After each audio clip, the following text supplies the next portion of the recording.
सबसे समस्या ये है कि जब हमारे घर में हमने चौकीदार रखा हुआ है और हम कहीं चले गए हैं, हमारे घर में कोई घटना होती है तो हम सबसे पहले किसको पकड़ेंगे? सबसे पहले तो चौकीदार को पकड़ेगा ना, कि तुम कहां थे, क्यों ये घटना हो गई तुम्हारे रहते हुए, किस लिए तुमको रखा था। लेकिन यहां नहीं ऐसा हो रहा है।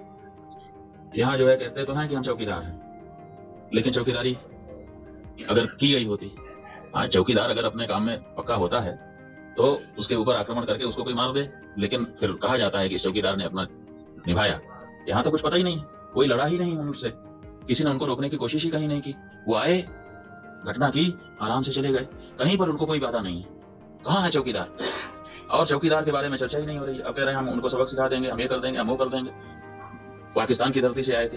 अरे भाई, पाकिस्तान की धरती से आए थे, इतनी जल्दी कैसे पता चल गया आपको? और अगर इतनी जल्दी आपको पता चल जाता है तो घटना के पहले क्यों नहीं पता चल गया? और दूसरी बात यह है कि अगर पाकिस्तान से आए तो पाकिस्तान के खिलाफ अच्छी तगड़ी कार्रवाई करिए।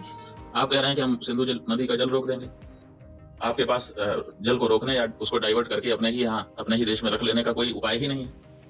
हमने विशेषज्ञों से पूछा कि अगर हम सिंधु नदी का जल पाकिस्तान में जाने से रोकना चाहते हैं तो हमारे पास क्या व्यवस्था है? उन्होंने कहा हमारे पास कोई व्यवस्था नहीं है।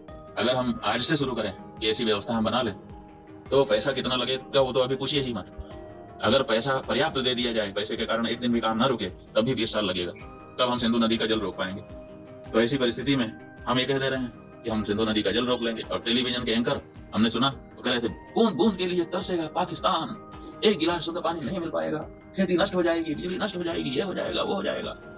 गजब बता रहे थे, ऐसा लग रहा था कि जैसे प्यास तो लगाई गई पाकिस्तान को। और इधर विशेषज्ञ बता रहे हैं कि हमारे पास पानी को रोक लेने का कोई उपाय ही नहीं है। तो ये जो बातें हैं ये समझ से बाहर हैं। हमारा ये कहना है कि घटना बहुत बड़ी हुई है, इससे बहुत सारी शिक्षा समझ लेने की आवश्यकता है, सबक लेने की आवश्यकता है। और सबसे पहले जिन लोगों से ये चूक हुई है उनको चिन्हित करने की आवश्यकता है और उनको दंडित करने की आवश्यकता है। उसके बाद अगर कोई बाहरी है तो उसके ऊपर भी प्रहार करना चाहिए।